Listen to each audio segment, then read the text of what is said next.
بت پوجنے والے مردوں کو، عورتوں کو کہاں تک اس غلامی نے پہنچایا۔ خولہ بنت ثعلبہ ایک خاتون ہیں مدینے، ان کے خاوند نے ان کو طلاق دی۔ طلاق اس کو کہتے تھے زہار۔ کون سی طلاق ہوتی تھی؟ کوئی شخص یوں کہتا تو میری ماں کی پشت کی طرح ہے، تو وہ ایسی طلاق ہوتی تھی کہ کبھی مرتے دم تک نکاح نہیں ہو سکتا تھا۔ 3 طلاق میں تو یہ ہے کہ اگر آگے نکاح ہو جائے پھر وہاں سے طلاق ہو جائے دوبارہ شادی ہو سکتی۔ اس طلاق میں ہمیشہ کے لیے دروازہ بند۔ یہ جاہلیت کی رسم تھی، شریعت نے کوئی فیصلہ نہیں دیا۔ ان کے خاوند نے خولہ کو یہ کہہ دیا انتی علیہ کظہر امی۔ وہ آئیں اور اللہ کے نبی کے پاس پہنچ گئی۔ وہ اما عائشہ آپ کو کنگھی کر رہی تھی۔ انہوں نے کہا یا رسول اللہ، اور اس نے میرے ساتھ زہار کر دیا، کیا حکم ہے؟ آپ نے فرمایا طلاق ہو گئی۔ ان کا یا رسول اللہ اب نظر ثانی فرمائیں، میرے چھوٹے چھوٹے بچے ہیں، میں کدھر جاؤں گی؟ آپ نے کہا خولہ طلاق ہو گئی۔ وہ پھر کہنے کے یا رسول اللہ میری جوانی ڈھل گئی، دوسری شادی نہیں ہو سکتی، میرے ماں باپ مر گئے، میں کس کے پاس جا کر بیٹھوں گی؟ آپ نظر ثانی فرمائیں۔ تو آپ چپ ہو گئے، جواب چونکہ دو دفعہ تو فرما چکے تھے، آپ چپ ہو کے سر جھکا لیا۔ حضرت عائشہ کنگھی کر رہی ہیں۔ اس نے جب دیکھا آپ نہیں سن رہے تو کہنے لگے اچھا یا رسول اللہ آپ نہیں سنتے تو میں آپ کے رب کو سمجھتا۔ اس نے اللہ کے نبی کے سامنے یوں ہاتھ اٹھائے، اللہم انہ لی من صبیۃ صغار، میرے رب میرے چھوٹے چھوٹے بچے، ان ضممتہم الی فضاعوا ان ضممتہم الی فجاعوا، میرے رب میرے چھوٹے چھوٹے بچے ہیں، خود رکھوں تو روٹی کہاں سے کھلاؤں، باپ کے پاس رکھوں تو تربیت کون کرے؟ تربیت تو ماں کرتی۔ اسماعیل کو چھری کے نیچے کس نے لٹایا؟ ماں کی تربیت نے۔ ابراہیم اور اسماعیل کا تو ٹاکرا ہی کوئی نہیں۔ ابراہیم تو ذبح کرنے آئے، اس سطح تک پہنچانے والی ماں ہے کہ ماؤں کے ذمہ ہے کہ اولاد کو اچھا انسان بنا کے قبر میں جائیں۔ یا اللہ اپنے نبی کی زبان پر میرے حق میں فیصلہ اتار۔ سبحان اللہ، اللہ کو پابند کر رہی ہے کہ اگر تو نے کوئی فیصلہ دینا ہے میرے حق میں ہونا چاہیے، میرے خلاف نہیں ہونا چاہیے۔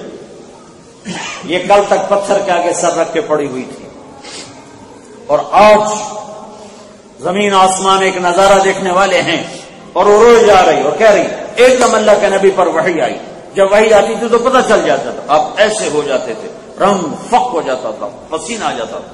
تو عائشہ نے کہا خولا خولا خولا، چپ کرو چپ کرو، وحی آ گئی۔ تو اس نے اللہ کے نبی کو دیکھا، اس نے پہچان لیا کہ وحی آ گئی۔ اس نے اور رونا شروع کر دیا کہ پتہ نہیں میرے حق میں ہے کہ میرے خلاف۔ جب وحی ختم ہوئی تو آپ آنکھ کھولتے تھے، یہاں پسینہ تو اب پسینہ پہنچتے تھے۔ تو آپ نے کہا خولا تو جو خوشخبری ہو، تیرے رب نے تیرے حق میں فیصلہ کر دیا۔ اور کیسا فیصلہ کیا ہے؟ اسے حدیث کا حصہ نہیں بنایا، اسے قرآن کا حصہ بنایا۔ 28واں پارہ وہاں سے شروع کیا، اور اتنا خوبصورت خولا کا اللہ تعالیٰ نے تعارف کرایا۔ قد سمع اللہ قول التي تجادلك في زوجها وتشتكي الى الله والله يسمع تحاوركما ان الله سميع بصير۔ ہائے ہائے ہائے، اے میرے حبیب، جب آپ اور خولا میں چل رہا تھا مسئلہ، اور وہ آپ سے جھگڑا کر رہی تھی اور آپ سے منوا رہی تھی، تو میں سارا سن رہا تھا، میں سن رہا تھا۔